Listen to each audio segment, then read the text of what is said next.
तील नवरा बायकोमध्ये फूट पाडणारे असे ओळखा. मुद्दा 1. नवरा बायकोच्या खाजगी आयुष्याबद्दल अतिउत्सुकता दाखवणारे लोक ओळखा. गल्लीतील नवरा बायकोमध्ये फूट पाडणारा माणूस सर्वात आधी त्यांच्या खाजगी आयुष्यामध्ये डोकावण्याचा प्रयत्न करतो.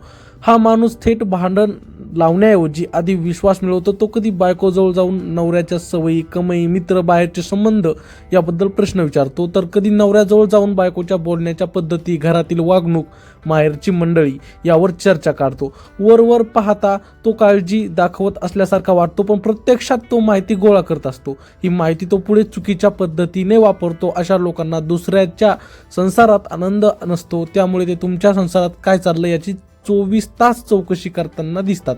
नवरा बायको एकमेकांशी जेवढं कमी बोलतील तेवढं हे लोक जास्त प्रश्न विचारतात, कारण संवाद कमी झाला की गैरसमज पेरायला सोपं जातं. मुद्दा 2. एका जोडीदाराला दुसऱ्याविरुद्ध चिडवणारी भाषा वापरणारे लोक ओळखा.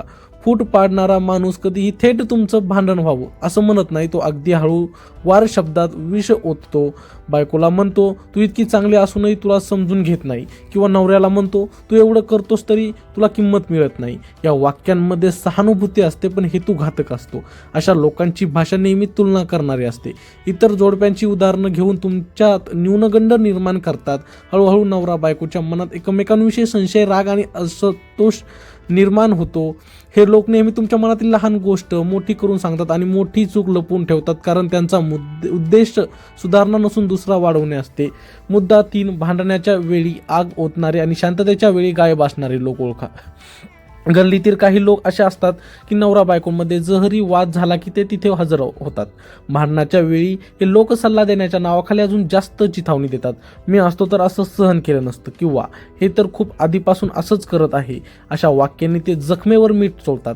पण जेव्हा नवरा बायको शांतपणे बोलून समजूत काढत असतात तेव्हा हे लोक कुठेच दिसत नाहीत, कारण शांतता टिकली तर त्यांचा हेतू फसतो. अशा लोकांना भांडणात मजा असते, कारण दुसऱ्यांचा संसार विस्कळीत होताना पाहून त्यांना समाधान मिळतं. त्यामुळे भांडणाच्या वेळी कोण जवळ येतो आणि समेटाच्या वेळी कोण दूर राहतो हे ओळखणं फार महत्त्वाचं आहे. मुद्दा 4. स्वतःच्या अपयशाची नात्यांची जखम दुसऱ्यांच्या संसारावर काढणारे लोक ओळखा. अनेकदा फूट पाडणारे लोक स्वतःच्या आयुष्यात नात्यांमध्ये अपयशी झालेले असतात. त्यांचा संसार मोडलेला असतो, किंवा त्यांच्या आयुष्यात प्रेम, विश्वास आणि समाधानाचा अभाव असतो.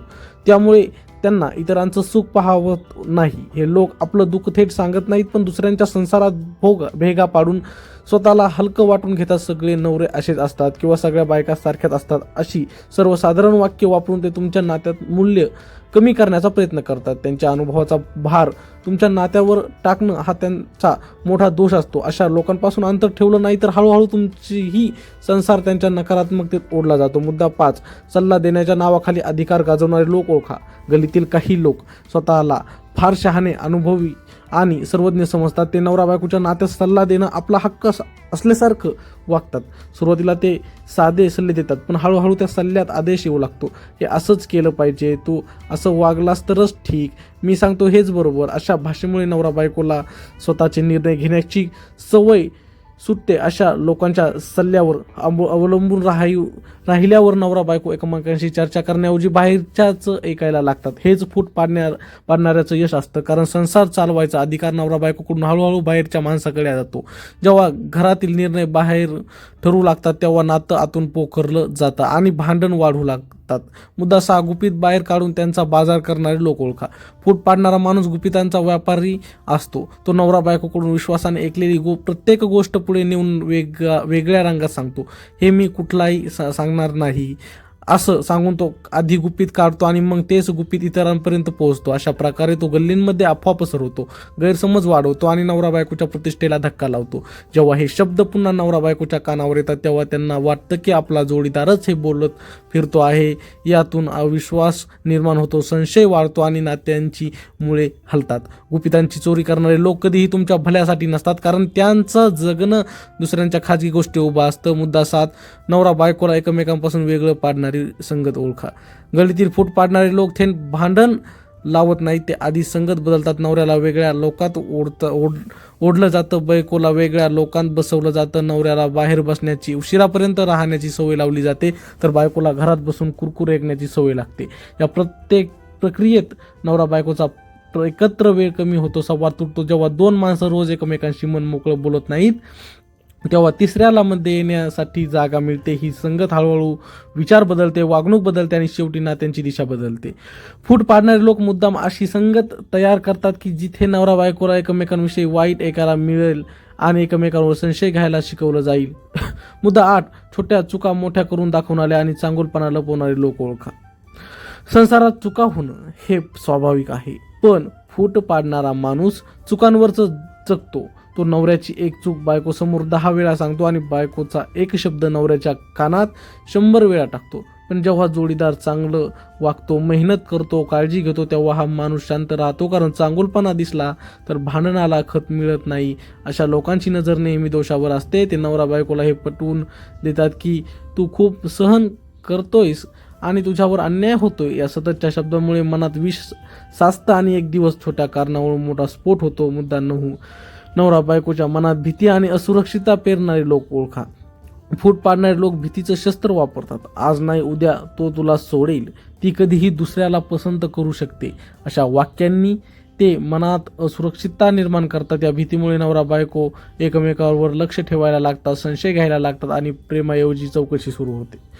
नातं प्रेमावर उभं न राहता भीतीवर उभं राहतं आणि भीतीवर उभं असलेलं नातं जास्त काळ टिकत नाही. हे लोक मुद्दाम अशा अफवा पसरवतात ज्या तपासून पाहता येणार नाहीत, पण मनाला अस्वस्थ करतील. मुद्दा 10. संसार वाचवायचा असेल तर अशा लोकांपासून कसं संरक्षण घ्यायचं. सर्वात महत्त्वाचं म्हणजे नवरा बायकोने एकमेकांशी थेट संवाद ठेवला पाहिजे. बाहेरच्यांनी काही सांगितलं तर ते आधी एकमेकांशी शांतपणे बोलून स्पष्ट केलं पाहिजे. संसारातील गोष्टी संसारातच ठेवल्या पाहिजेत.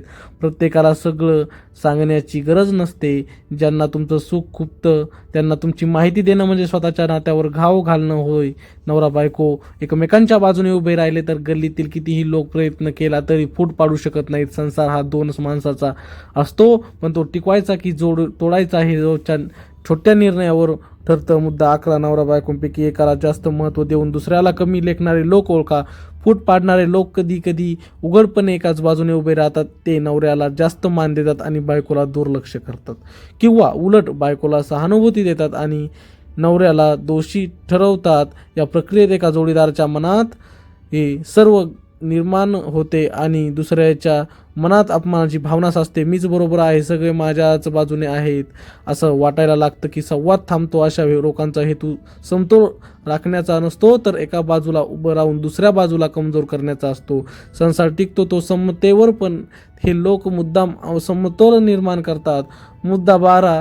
भूतकाळ उकरून काढून आजचा संसार बिघडवणारे लोक ओळखा. काही लोकांना वर्तमानात जगायची सवय नसते. ते नवरा बायकोच्या भूतकाळातील चुका, जुने वाद, आधीचे नातेसंबंध, माहेरचे किंवा सासरचे जुने प्रसंग पुन्हा पुन्हा आठवण करून देतात, जे प्रत्येक कधीच मिटलेले नसतात.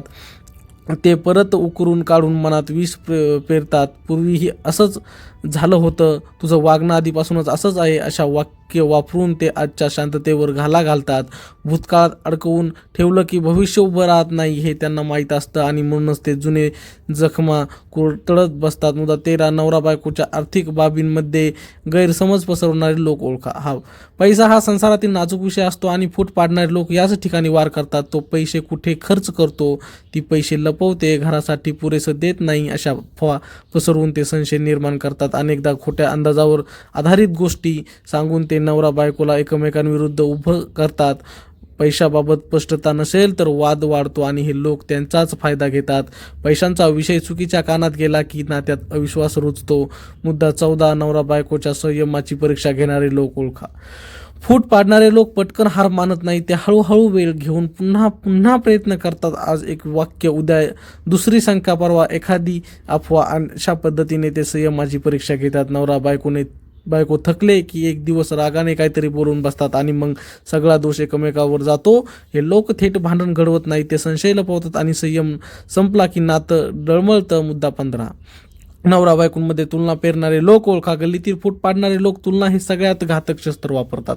फलाण्याचा नवरा असं करतो, ढिकाण्याची बायको किती समजूतदार आहे, अशा वाक्यांनी ते तुमचं नात्यात विष ओततात. तुलना सुरू झाली की समाधान संपतं. नवरा बायको एकमेकांकडे जे आहे त्या त्यांच्याकडे पाहण्याऐवजी ते नाही त्याकडे पाहू लागतात. हळूहळू मनात असमाधान वाढतं आणि प्रेम कमी होतं. तुलना करणारे लोक स्वतःच्या आयुष्यात असमाधानी असतात, म्हणून ते दुसऱ्यांच्या संसारातही असमाधान निर्माण करतात. मुद्दा 16, नवरा बायकोच्या स्वाभिमानावर घाव घालणारे लोक ओळखा. काही लोक थेट भांडण लावत नाहीत, पण स्वाभिमानावर वार करतात. ते इतरांसमोर नवऱ्याची थट्टा करतात किंवा बायकोला कमी लेखतात. सार्वजनिक अपमान झाला की मनात रागच असतो. नवरा बायको एकमेकांना दोष देऊ लागतात की तुझ्यामुळे माझी इज्जत गेली. हे लोक मुद्दाम असे प्रसंग घडवतात की जिथे एक जोडीदार दुसऱ्याला कमजोर वाटावा, स्वाभिमान दुखावला गेला की नात्यातील गोडवा संपतो. मुद्दा 17, नवरा बायकोच्या निर्णयामध्ये संभ्रम निर्माण करणारे लोक ओळखा. संसारात निर्णय घेणं गरजेचं असतं, पण फूट पाडणारे लोक प्रत्येक निर्णयावर शंका उपस्थित करतात. हे आत्ताच करायला नको होतं, दुसऱ्यांचं ऐकलं असतं तर बरं झालं असतं, अशा वाक्यांनी ते नवरा बायकोला कायम गोंधळात ठेवतात. निर्णयावर विश्वास उरला नाही की एकमेकांवरही विश्वास राहत नाही. संभ्रम ही नात्याची हळूहळू होणारी हत्या असते. मुद्दा 18, नवरा बायकोच्या आनंदावर चिडणारे लोक ओळखा. तुम्ही जर एकत्र हसत असाल, आनंदात असाल तर काही लोक अस्वस्थ होतात. ते आनंदाच्या क्षणी टोमणे मारतात, कुरकुर करतात किंवा काहीतरी नकारात्मक विषय काढतात, कारण त्यांना तुमचं सुख सहन होत नाही. आनंद पाहून चिडणारे लोक कधीही तुमच्या भल्याचे नसतात. हे लोक हळूहळू आनंदी क्षण कमी करण्याचा प्रयत्न करतात. मुद्दा 19, संसार वाचवण्यासाठी नवरा बायकोने घ्यायची ठाम भूमिका. संसार वाचवायचा असेल तर नवरा बायकोने ठरवलं पाहिजे की आपल्यामध्ये तिसऱ्याला जागा नाही. बाहेर त्यांनी काही सांगितलं तर आधी एकमेकांशी बोला. ऐकण्याऐवजी तपासा. विश्वास आधी जोडीदारावर ठेवा, गल्लीवर नाही. संसार म्हणजे रोज जपायची गोष्ट आहे. जोडीदार तुमचा शत्रू नाही तर तुमच्या सहप्रवासी आहे, हे लक्षात ठेवा. मुद्दा 20, शेवटचा आरसा. गल्लीपेक्षा संसार मोठा आहे. गल्ली बोलतच राहणार, लोक येत जात राहणार, पण तुमचा संसार एकदाच मिळतो. लोकांच्या बोलण्यावर संसार तोडणं म्हणजे स्वतःच्या हाताने स्वतःवर घर जाळणं होय. आज जर नवरा बायको एकमेकांसाठी उभे राहिले तर कोणाच्याही शब्दांना ताकद उरत नाही. संसार हा बाहेरच्या लोकांसाठी नसतो, तो दोन माणसाच्या मनासाठी असतो. मित्रांनो, व्हिडिओ आवडला असेल तर एक लाईक नक्की करा आणि कमेंटमध्ये नक्की सांगा तुमचं मत काय आहे. चॅनलला सबस्क्राईब करायला विसरू नका.